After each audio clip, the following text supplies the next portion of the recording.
Shalom, welcome to the Jewish View. My name is Rabbi Nachman Simon with the Chabad House of Delmar, together with my co-host Mark Cronin, just statewide news service, jbiztechphilly.com. And as you can see here, weekly columnist for the Jewish press. I'm having a lot of fun doing all of that, and I write about how government relates to the Jewish community, or doesn't, as the case may be. Now, one of the issues that really relates to the Jewish community is families. All right. And with us today is Paige Pierce, who's the Chief Executive Officer of Families Together in New York State. Hi. So welcome to the Jewish View. Thank you. And tell us what the organization's mission and vision statements are, and Great. What you're at the Capitol lobbying for, and that sort of thing. Sure. So Families Together in New York State is a statewide nonprofit organization that is made up of mostly family members. We call ourselves family-run, family-governed, meaning that over 2/3 of our board of directors are family members, and over 2/3 of our staff are family members of young people with behavioral health issues. So our motto is nothing about us without us, meaning that we as family members have some lived experience that is valuable and can help policymakers do a better job of designing policies that will impact our families. When you say behavior, how do they regulate? Now, I know a little bit about this because my sons are in New York in a special school that they kind of were, these are in Jewish day schools. They were thrown out of, I mean, maybe nicer words, but into other schools. So how with behavior, with the police, you know, that they're juvenile delinquents, or they're thrown out of school, or? It can be all of the above. I mean, it starts often, almost all of the parents that I talk to that we represent tell the first story about their child being kicked out of kindergarten or preschool because of behaviors. Not all of them. Some of them, you know, their behavioral stuff shows up later when they have a difficult time paying attention in school or sitting still in school. And so, right, and many of us. So what we do is represent the families to say, you know, you're not alone. There's a lot of information and resources out there and support, family support, to make sure that families feel engaged and empowered to be an advocate for their child and to be their parent. That's important over here, but so exactly, I mean, would you have social workers working for you, MSWs? No, we have family peer advocates who are people with lived experience who get a credential as a family peer advocate, and they work in family support programs, often with social workers, to run family support programs. We have them all over the state, at least one in every county, and in New York City, you know, hundreds. And they basically are there to help the families navigate the multiple systems that our children end up in. Do you work with the juvenile police courts? We do. If, let's say there's a 10-year-old, 12-year-old, so maybe the judge doesn't want to put him in a juvenile delinquent, and as a rabbi, that's one of my 10 jobs, and I have visited, you know, most people don't even know what these juvenile delinquent prisons are, and I have to go in there because I see it, but I mean, maybe the judge is a little more liberal or a little more tender and saying, you know, why don't maybe send them to you? Would they send them to you instead of sending them to jail? Well, they wouldn't send them to us specifically, but the family, if they're linked to family support through the mental health system or the substance abuse system, or now through the juvenile justice system, they can get a lot of support and information about how to help their child when they're going to court. Are you in favor of raising the age? We very much are. Tell us about that. Tell us what the issue is, and then tell us why you feel the way you do. Sure. So there's a Raise the Age New York campaign, which is made up of a bunch of nonprofit organizations, and Families Together is one of them. And we are lobbying to raise the age of criminal responsibility in New York State. There are only 2 states in the nation, North Carolina and New York State, who still treat 16 and 17-year-olds as adults upon arrest. So from the moment that the child is arrested, it can be for shoplifting, jumping the turnstile of the subway, downloading music illegally, illegal, you know, underage drinking. All of those things are illegal, and they are, upon arrest, treated as an adult. So parents don't get called. They don't have to be called by law, and they often aren't. The child doesn't go to family court. They go to criminal court. And if they are arraigned and are not bailed out, they go to adult prison or adult jail, county jail. Right now up till 16 years old, is that the law? 16 and 17-year-olds. 16, they're allowed to So go what's into. wrong with that? I mean, it gives them a taste of the medicine for the future, and it's sort of like the Scared Straight type of show. Right. You know. Well, there's a lot of data that says that that doesn't work, that Scared Straight doesn't work at all. And in fact, that jails and prisons are classes for how to be a criminal. You know, they learn more in prison about the bad stuff than they do anything rehabilitative or good. Juvenile justice facilities and the juvenile justice system is designed specifically to be developmentally appropriate for young people, for people who are minors, you know. And we know, too, that the brain isn't fully developed until somewhere around the age of 24. So we're treating children as if they're adults when they chemically are not, they physically and medically are not. You know, let's say because we're on the Jewish View, I have to give my Jewish attitude. But a lot of times it's just like environment. It goes the other way also. I know that inmates, when they come out, because I do meet Jewish prisoners and many others that come to the services, so they don't want to even be involved with crime. They're not going to send you back to, you know, Scarsdale, you know, the best. They say you go back where you came from. When you go where you came from, you're going to have the same friends, same environment, and, you know, it's hard to, you know, for a person, even just a normal person, to give up cigarettes, for example. It's not the easiest thing in the world, to say the least. And to take away a person who's been living 10, 15 years on the streets, and all of a sudden, okay, go the right way, and then he's got the same friends hanging around and the same environment. Very difficult. So Jewish view is to, when someone steals, number one, there is no prison for that, and to lock them up, and I almost call it, because then I've seen it, and, you know, 99% people haven't seen it, but I've been there because I visit Jewish prisoners, what I call gorilla cages, like in the zoo, treating a person like a real animal. And instead, they have to pay back, number one, and number two, give double. But then the next question is, well, they stole because they don't have any money. So you're asking them to pay back, and they don't have it. So he says, all right, you're going to work it off now. So what does that do? It's not only that it gives them a feeling of self, you know, worth. Hey, I worked for it. You know, you feel good. Like I always say, and Mark was last, but I do my own lawn. But, you know, you feel good when you come sitting there instead of being put in a cage like an animal. Well, I want to feel doubly good and do my lawn, too. You know, so You'll feel awesome at the end. That's right, awesome. But what happens is, who's going to hire you as a worker?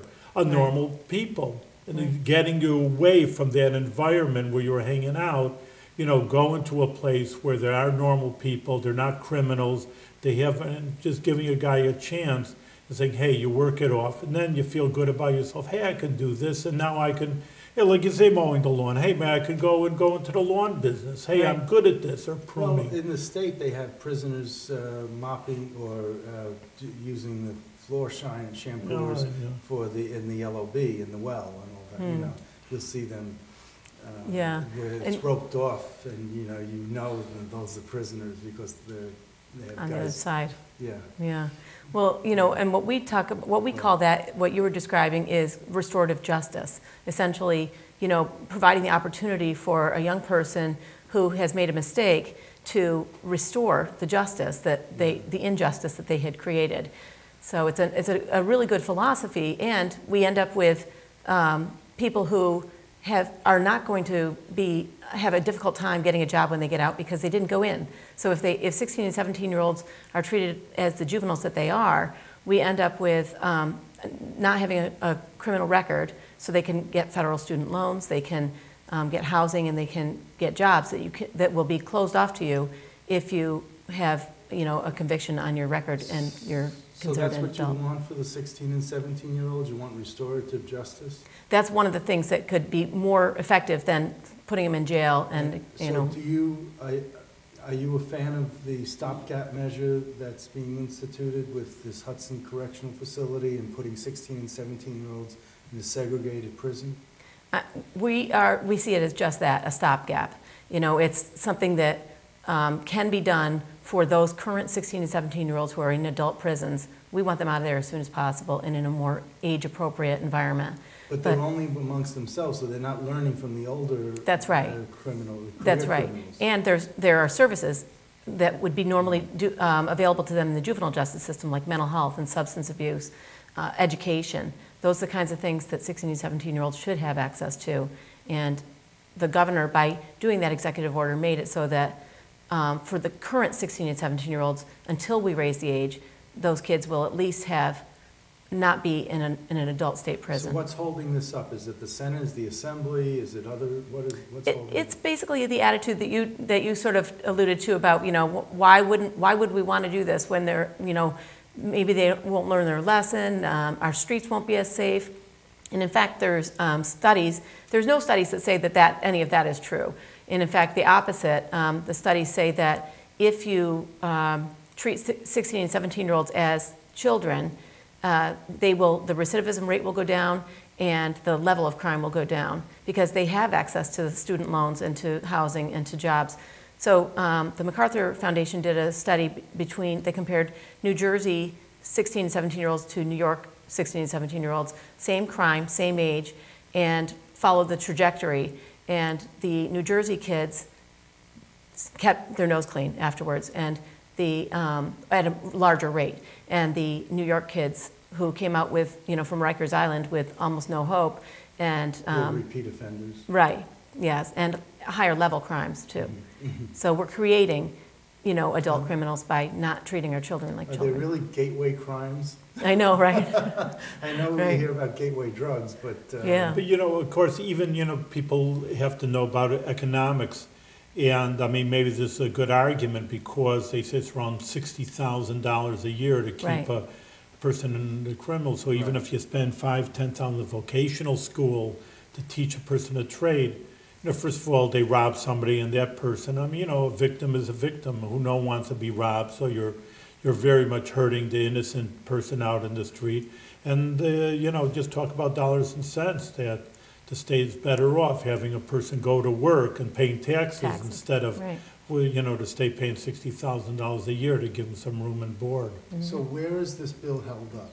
Is it in the committee still? No. Well, there are a couple of different versions of the bill. So the governor included in his budget this year and last year a package of raise the age legislation that included all of the things that we as a campaign have been advocating for.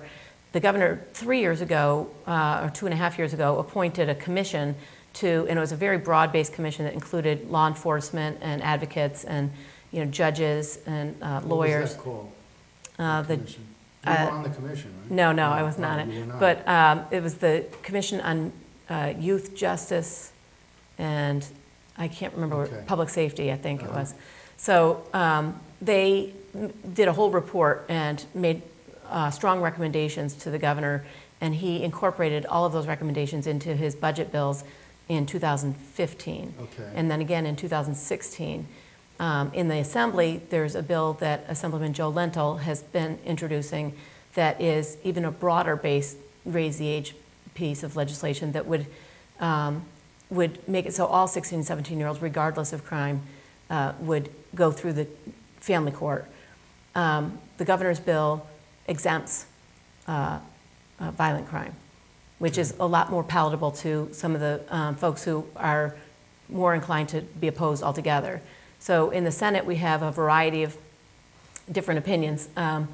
There isn't much, there's not many people who are opposed because of the science. Nobody disagrees that the brain isn't fully developed till 24 or that the MacArthur study is wrong. But in an election year, if you're in a conservative district, there can be an assumption that our streets are not safe if as if this was going to be like slapping the kid on the wrist and sending him home instead of, retribution. And the fact is that's not what we're looking for. The bills that the governor put in are for specifically they would raise the age of criminal responsibility where kids would be treated as kids upon arrest, but violent crimes would not be included in that. And where is it in the Senate? You said there are several bills, but... No, there's not several bills, there's just several opinions in the Senate. So yeah. Where is the governor's bill in the Senate? Is it in committee? No, if it is, it'd be in codes, and the chair of codes was Senator Nizzolio, who is not going to be able to stay for the remainder of the session. So I'm not I'm not sure where it is at this point in the Senate. Okay, Rules Committee, if nothing else, it'll go to the Rules Yeah, Committee. yeah, but I think that, All it'll be encompassing. part of the big ugly, next week. And if it is part of the big ugly, we'd be actually happy about that. It's unfortunate that we'd have to wait till the last minute for it to be on the table. But, we initially, the governor's office wanted it to be part of their budget. It would have been passed by now, but that didn't happen. No, it's not a budget issue. Well, it is in some ways. I would argue it is because, first of all, the Office of Children and Family Services, which is a state agency that is affected, their budget is part of the New York State budget, is impacted significantly. So is DOCS, so is probation, Right. so DCJS. So if they didn't have budget bills, if they didn't include the Right. money in the budget, there wouldn't be any opportunity to raise the age. But a lot of times, laws are, bills are signed into law, and then they put it in the next year's budget. The funding for it comes in next year's budget. Right. Because nothing happened, boom, that day when you sign it, boom, it's in effect, Right. It still has a ramp up. Right. So you can get a better handle of what the costs might be by when all the agencies are trying to submit their budgets between June and December. Yeah, So that's what I'm saying, maybe then it becomes, okay, we don't have the legislation to worry about, we just have the funds, and that's where the governor yeah. could excel in, Yeah, our hope would be that it would get passed this year so that this year's budget, they could hit the ground running with, There's a ramp up. You just can never with something like this start. Yeah, there's a lot that needs to be done immediately, and then there's a lot, you're right, that would be phased in. The governor's proposal has first raise it to 17 and then raise it to 18 a year or two later, so that it You gives... said they did dedicate the Hudson Correction Facility for the juvenile delinquents, didn't they? Yes, Right, but that's a stopgap measure. Right. This is something that they want to do, not permanently, No, if they it would raise the go age. Oh, through raise the the- age would be permanent, yeah. Right, and then it would go through family court. That's right, and there wouldn't, the Hudson Whereas- River facility, or the Hudson facility is a Department of Corrections facility. Mhm. What we would want is for 16, 17-year-olds to go through the Office of Children and Families facilities. So if they did commit a crime that required them to be, incarcerated, they would be incarcerated in an Office of Children and Families. Well, like right near Hudson Correctional Facility is Brookwood. Yes, That's a Children and Family Services Right. facility, so they wouldn't have to travel far. right. Well, some of the kids that are going to be at Hudson are not even from that region, but there's No, only a it doesn't handful of have to kids be. that are in the actual state prisons. It's more in the county jails, including Rikers Island. Those are where there are hundreds, if not thousands, of kids, 16, 17-year-olds, in adult jails, and sometimes for a long time, a Yeah. year or two. So it's that the governor doesn't have any jurisdiction over the county jails, so all he could do was the state prison shift. Yeah, but the counties must be thrilled with this because it's less cost to them and shifts it to the state. No, it's not like there's kids, the kids that were in the county jail aren't going to move to the Hudson facility. Even when the bill is passed? Right, Even when it's official, that, right, It's because only up to the counties to do something. the about counties it. will have to treat the 16 and 17-year-olds the way they now treat 14 and 15-year-olds. They would go through family court. Right. They would, if they were convicted of a crime that required, incarceration, they would go to an OCFS juvenile justice facility, which would not be in Hudson. their county? Well, in their region, because Region. the OCFS is a statewide Right. agency, so they have regional, you may remember a few years ago, the Closer to Home initiative, where the New York City folks were saying, you're taking all our children and putting them in upstate Yeah. children's juvenile justice facilities, and so they brought them all back down closer to home, so that they aren't so separated All from of the a families. sudden, the parents are interested in seeing their children when they're in jail, but not paying attention before they get into jail. But there are lots of different examples of where families weren't included, and they would have liked to have been, but for a variety of reasons, Yeah. they've been disenfranchised too. It used to be, Office of Children and Family Services used to have a component called Division for Youth, Yes, and that was been reorganized, but that would have been under the Division for Youth. And right. like It's now called Tri- DJ Joy, which is Department of Juvenile Justice and Opportunities for Youth. Right, and like Tryon in Fulton County That's right, is a, juvenile justice facility, ju- or it was, right. yeah. It's now, I think, a When Mike Tyson marijuana was there. plant or something, yeah. So what other positions or issues are you advocating or trying to stop from taking effect? I can't think of anything that we're trying to stop. It's more about, including the family voice into things that are going to affect our families. So years ago, I was the co-chair of the Timothy's Law campaign, which was about insurance parity. Timothy O'Clair was a young boy who, at the age of 12, took his own life after struggling with depression and anxiety and not being able to get his family not being able to get the mental health that he needed because their insurance, which the dad worked for the Thruway Authority and had decent state insurance, but they had limits on mental health and substance abuse treatment. Well, we just had a case like that in our own community, where there was a gentleman who where the insurance wouldn't cover his depression medication, so he walked, instead of driving, he walked onto the Northway and got killed. Oh my gosh. By a tractor trailer. Oh. Yeah.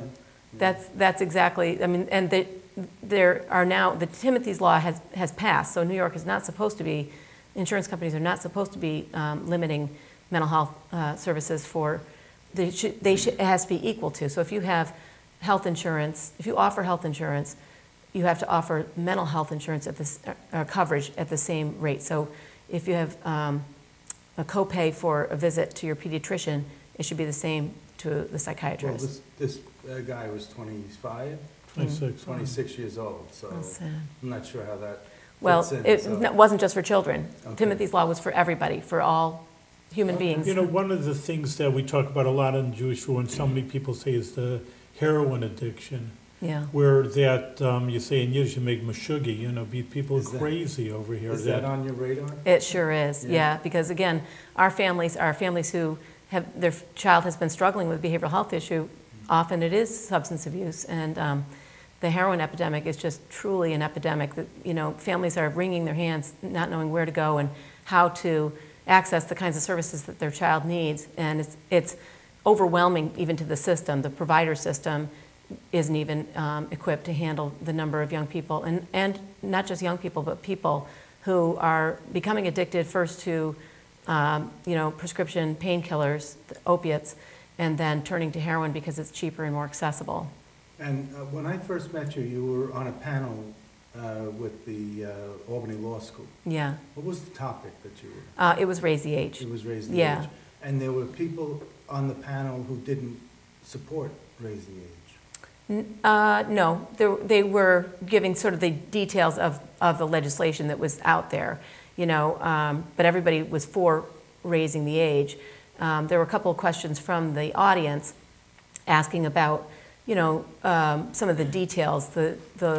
In the governor's legislation, there are details that they would like to be tweaked, which of course always happens at the 11th hour anyway, but as long as the spirit of the bill still stays intact, we would be happy. Okay, so what else is troubling families in New York State that you want to keep them together, families together? Well, I think that the heroin epidemic really does deserve some attention, because the families, if we have the access to the information, we can often be a resource to prevent serious addiction, or at least be able to identify it and know how to nip it in the bud at an earlier stage. Then what we end up finding out is that families come to us after they've lost their child, because they didn't realize just what was going on until it was too late. And so we'd like to have, both the system understand better how to relate to families, but for families to understand how to navigate the system, so that it's a sort of a dual thing that has to happen at the same time. We really, it's just tragic, the number of lives that are being lost. And sometimes it'll be something as simple as just knowing not to fill those prescriptions. So I tell this story about when my son was about 22, he had a root canal on a Friday afternoon, and the dentist gave him a prescription for an opiate. And by Sunday, his face was infected and out to here. And he called me in the afternoon on Sunday and said, I have to go to urgent care, I'm in terrible pain. And it certainly wasn't making it up. He was not trying to doctor shop to find extra pills. He was in pain. So I took him, and they gave him another prescription for an opiate. And then in the middle of the night, he called me in pain and said, I got to go to the ER. So I took him to the ER, where they gave him another prescription for an opiate and said, tomorrow morning, first thing, go see your dentist, which he did, where he gave him another prescription for an opiate. So 4 prescriptions within a 3-day period to a 22-year-old. It's a highly addictive drug, and it's got a street value. So either way, that's a bad thing to do. And fortunately, his mom's in this field, so I ripped up the prescriptions. He did not need 4 prescriptions. And, you know. He filled them. I mean, as No. he went along, he filled each one. No, because the Sunday, the middle of the night one from the ER, we didn't fill that night.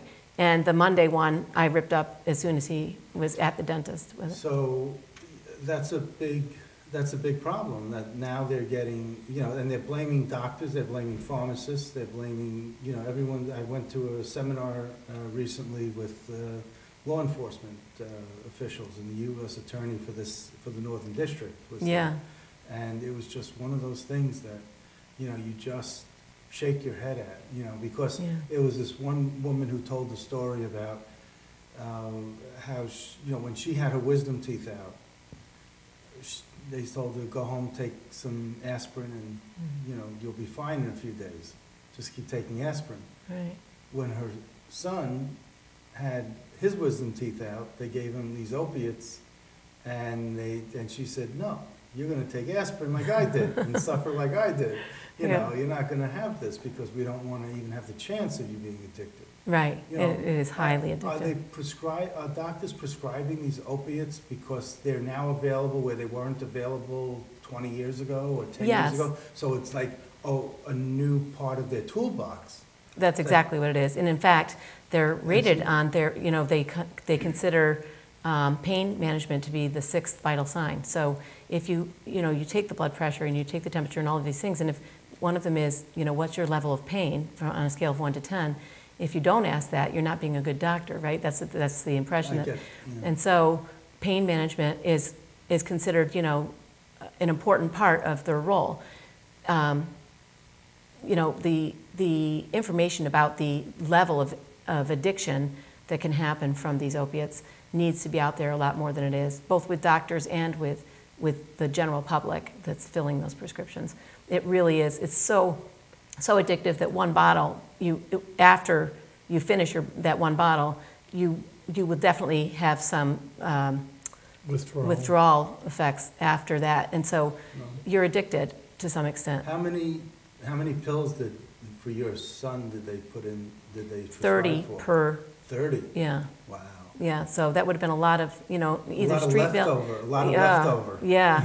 And if he didn't become addicted, maybe his roommates would. You know, I mean, it's just having it out there and available, and then you know, once they can't get it anymore, because there was a legislation called iStop that was designed to help prevent that. By preventing doctor shopping, they have a database that everybody has to enter in who they're, you know, prescribing opiates to, and that's a good thing. But the unintended consequence was that people then turned to heroin because they couldn't access pills anymore. They were still addicted, and heroin was available on the street for $5 or $10 a bag. But you know that your house may be robbed, but that doesn't mean you leave your door open.